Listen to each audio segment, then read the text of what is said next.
podcast you cheer for. Sneakers, business, talk. It's the Soul Material Podcast. And welcome to the Soul Material Podcast, the podcast you cheer for. I'm your man, the OGEO. All right, it's T Mark, the Street Shark. And welcome once again.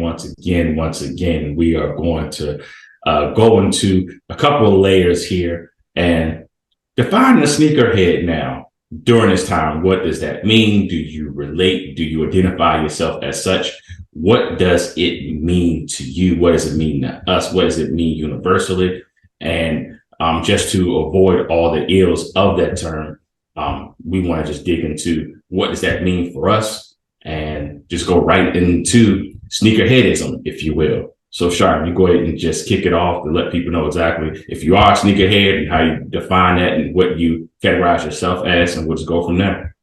Yeah, I feel like, did we get into what, I'm not even going to go there, but when it comes to what we're identifying as, I want to make sure that we are clear that, again, this is clarity over popularity. Sneakerhead depends on who's saying it, because the community and the culture vultures and the businesses, they all use the same term, but it doesn't mean the same. So that's where we're kind of picking that we're nitpicking that part, just so that we make sure that everyone knows and our audience knows what side of the aisle we are on. Because again, it's gotten commercialized, it's gotten a little polluted. Because you didn't just walk around when it was underground. You're not talking about like, hey, I'm a sneakerhead. Like, it's just like, if you know, and then it was for the people that weren't a part of the culture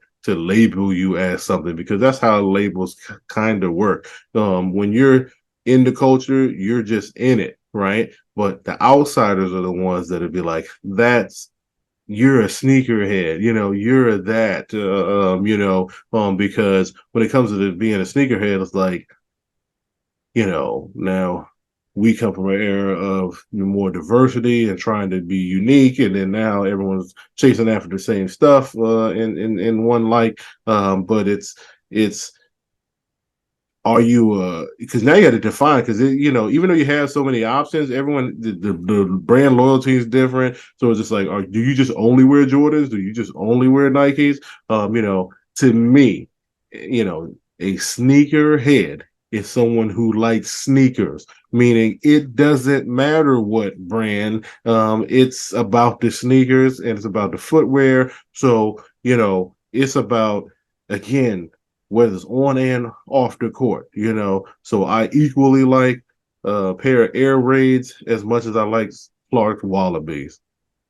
I'm a sneakerhead. I like sneakers. I like shoes. I like it. It's just everything else in between, and that's hip hop right there, because you can't, I can't not acknowledge the influence of Wu-Tang on the Wallabies. You know what I'm saying? But just so many other, we've talked about collaborations and different type of brand partnerships and everything like that in previous episodes. But it's, just being the sneakerhead is just someone who, really, that's why I always put an asterisk next to someone like PJ Tucker, because it's like, look, your art of acquisition is impeccable. Okay, because you have to have some connect. I don't care how much you're paying. Like some of the rarities and then the size rarities, like you have to be connected, and ear to the curb to get some of those things. But I just want to see you rock something other than Nike or Jordan.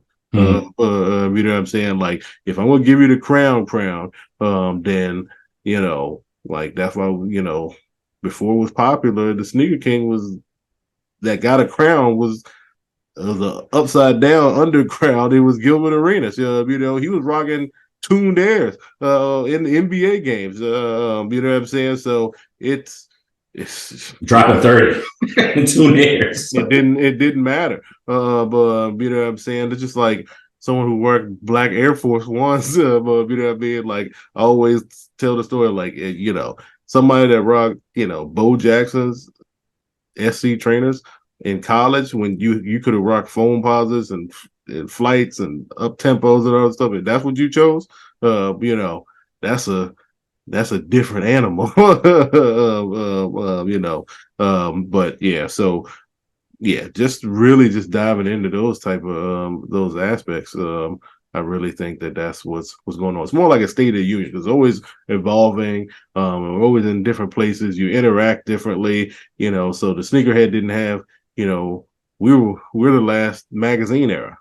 We talked about the direct mail, but just the magazine and the slam magazines and the kicks of the muff and those type of influences. Like it was like you got up to go be a sneakerhead, but you didn't, and it wasn't this validation from others, But now with social media and the way that you interact, there's some validation that makes it a little, false positive. And you call it validation, and to me, it's kind of foolishness because it's become a thing now, Shark. If you're not a sneakerhead, if you don't have this. So, for example, just given the times we're in right now, if I don't, let me say this validation in the something that Travis Scott collaborated. Just the sense of acceptance. What I'm saying? I just wanted to put an asterisk in there. The sense of acceptance, like you still had peer pressure and everything in our different ways or whatever, but the pressure of the acceptance is different. You just got to acknowledge that the form's different. It's expensive now too. I think. Yeah, I think that and the materials changed. And what's, and a matter of fact, I don't think the materials changed. I think the value has the scale has slid because you may spend more, but you don't value it more. Definitely, So this is like, so what are you doing? You know what I mean? So again, that's why we tell you, for our generation that has kids and you don't know how to have those conversations, just pull up the Soul Material podcast.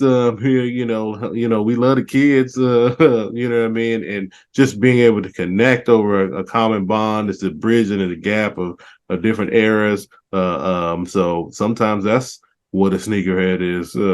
Just because you don't. It's not about a number or how many sneakers you have. It's not a versus. It's not. Your collection is unique. I don't care if you have 10 or if you have 500. It's the stories behind it. Sometimes it's the acquisition story to go get it that means so much, or it's just a symbolism of who you were with, or just like the song, your favorite song. When it comes on, you just remember that time and what you were going through. So sometimes that's just what a sneaker is about. You know what I mean? So again, I think that's what sneakerhead is. I think you talk to different people, interview 10 people, you might get 10 different answers. But I feel like when it comes to a label, a real sneakerhead, you kind of don't care because you're not in one box. You know what I mean? I think that's what the essence of how it grew to where it's at and got so commercialized is because everyone sees some of the wrong people saw what was going on and you just look around and you want to capitalize on it. And again, let's take it back. Sneakerheads united, take the market back. The retailers are shifting, and you get to control the hype. Don't let the hype control you. Definitely, that's a good way to put it, Shark, because I'll just say that my identity is not in sneakers. Sneakers are an offspring or branch of my identity, and that's not going to change. So with me, I can say the shoe that really got me into just loving sneakers and again, just loving art is the infrared Air Jordan 6. And I think I probably stated that more than a few times in our seasons of this podcast. And I was a Knicks fan and that shoe blew me away. And that's the foundation until this day, that Air Jordan 6, as far as art, as far as how it looked, how it felt, 2 holes on the tongue. That's it. But that does not define me at all, and that's not going to change. And styles change up. You're going to have different artists and so forth with collaborations and so forth. If you like it, you like it. If you don't, you don't. But me liking something or obtaining something is not because of the masses and the popularity. Like, you look at what's in my closet right now, it's more of an offspring, or a kind of another definition of a part of me, if you will. Same thing with my apparel and everything else. So we're just at a time now in which the lack of parenting in the house is so much involved, in which people look for something to not only sustain them, but to identify them and say, hey, I'm cool because. And it's gotten to a point in which it's gotten a little bit outrageous, in which I know I still have peers that will cop some things just to tell you that they got it and see how you're going to respond and react to it. And that's where we are right now. So I don't like the label, but if you do call me that, that's fine. I'm just a guy that always like clean sneakers. I don't care if you're wearing a pair of Avias, Etonics, British Nikes. It's clean. I'm rocking with you. I'm just a part of that aspect. So I'm not looking at you like, oh, you got on the regular ones. Why are you not wearing, this collab or that collab, or those are, the GRs? Why you don't have this? Like, that's never been me at all. And I think that is a part of the culture, as you said, that needs to be canceled, quite frankly. Yeah, and I had to say, like, what has happened is there's too much distance in between the known and the people that know and the people that don't know. So it's these blurry lines, right? So that means that there's a lot of people with sneakers that aren't sneakerheads. All right. So, and I'm just going to give a light example and then ease into it, right? So, like a basketball player, right? You're supposed to have, basketball shoes, right? So if you just happen to like a bunch of different shoes, if you had 10 pairs of shoes and you play in all of those, does that make you a sneakerhead? Nah, you like playing in the shoes, right? But then it's just like, then what are you doing off the court? And then when it starts to come together like that, then it's like, oh, okay, you could evolve into one, but that doesn't make you one. And I say that when it comes to like the entertainment, and the music, and any other thing that they can put a pair of shoes and a tracksuit on you or something like that. Like, that's where it hurts the game, I think, in the long run. Is that, just because you got that meant that people that get those seeded packages, it's not about you being stylish. It's about the timing of your album being out, and what promo run you're on or what award show you're going to be at. So, they're slapping, because you're a billboard now, you're a commodity. So like you get fed, through social media ads, and there's just all these images, and then how it gets regurgitated through the blog sites and everything like that about what's hot and what's not and who's wearing what. And, look at the every professional sport almost, the walk from the tunnel to the locker room is a runway now. I don't care what it is now. That's a thing, and it's not going anywhere. So, like, the wrong people, are kind of in charge of the future, I feel like. And there's too many people that are doing it for the shock value, the attention grab, rather than the essence of consuming the dang product. You know what I'm saying? So, like, it's just hard to tell sometimes. So if you don't know, or you don't listen to the Soul Material podcast and give you that sneaker business talk and the clarity over popularity, then it's hard to tell. And that's why we want to make sure that we just give you that extra lens, and to look below the surface, because there's still objects in the mirror closer than they appear. You know what I'm saying? And they do a wonderful job of crafting it. But like, are you really, that's why we said, are you really influenced? Are you really buying New Balance because of Jack Harlow or somebody? You know what I'm saying? He's in the video in the commercial with Kawhi Leonard, but does that move you? You know what I'm saying? As a sneakerhead, again, we had different areas of influence that with the TV commercials and the characters that came with it, Lil Penny and things like that. But again, the sneakerhead, you're fed so much now. It's microwave your brain. So like, what do you like? And then so many releases coming out. You can't charge up the game like you used to. Even it used to feel like it was just one era of time where I was like, I buy a pair of shoes every weekend, and then now it's just like, did they just release more? I don't think they didn't release more, but who's doing that now? Mm-hmm.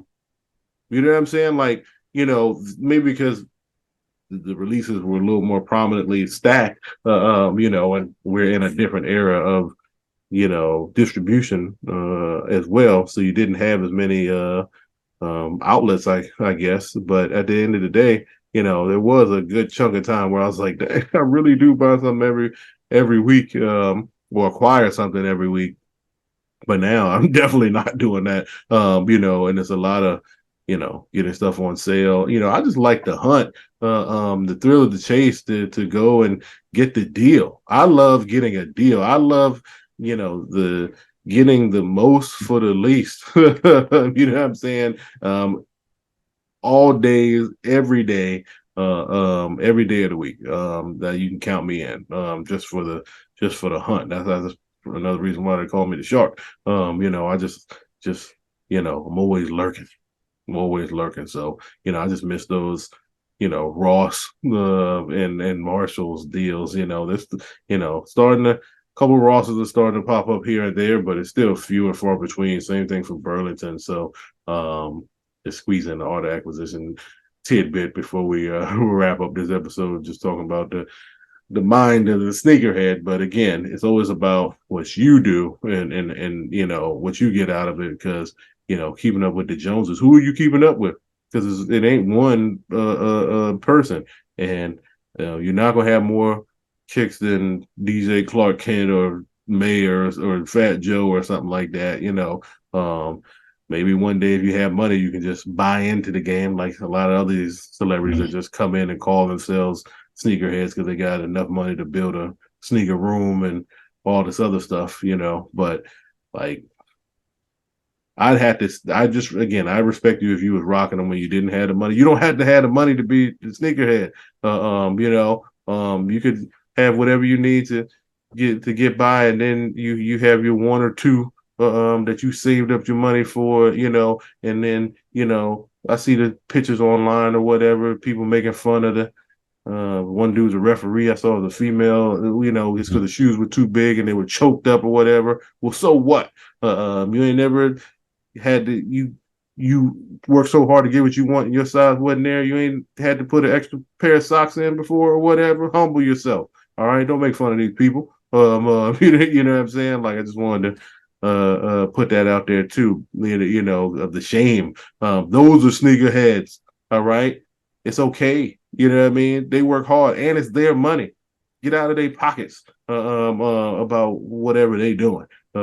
Just because you don't like it or don't conform to, what the crowd will cheer for or whatever. You know what I mean? So just at the end of the day, do you acquire what you you acquire, and then rock it with the confidence, whether it's on the court, off the court, in the boardroom, whatever.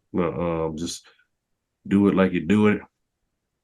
And really quick, Shark, just wanted to make sure we don't get into this rabbit hole where we sound like we're some old heads that's just sitting here just bickering, because I want to share this, in which there was a time 20 years ago, honestly, believe it or not, maybe 15, 18 years ago, in which Soul Collector were having what are quote unquote sneaker competitions.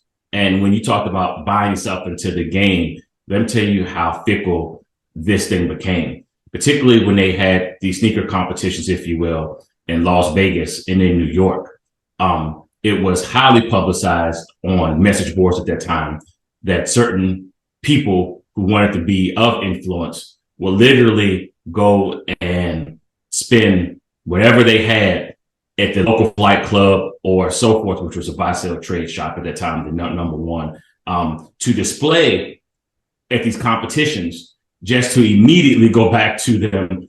They can get that Monday once the competition was done that Sunday. And you had a majority of the people in the hobby who kind of shamed that, like, you ain't no head, like you just at a competition, like this ain't like a spelling bee where you gotta have a skill set, anything like that. And then what I'm seeing now is that things have kind of flipped, in which it seems like it's with a minority now. People are accepting that type of mindset now to be in the game. So that's what has gotten me a little bit more than ever. And that's just what it is now and where we are. But it's wanted to just bring up that these things we're talking about have always gone on, but there's always been a segment of folks or segment of things that kind of downplayed it. And I made it as important or as prominent as it has become. So with the popularity of what's going on, man, we're about the clarity here, and we're going to give it to you raw how we got it. And something that that's, I won't say it's totally wrong, something that can be misconstrued or optics and so forth.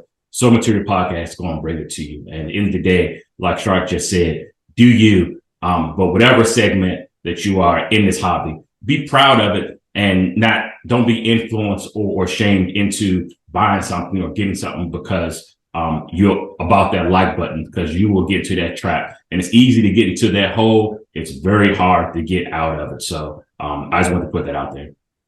There you go. From the OG and the Shark, just wrapping up another episode of that Sneaker Business Talk from the Soul Material Podcast. So till next time, friends, it's T Mark the Street Shark. And OGEO. Peace to you. Signing off.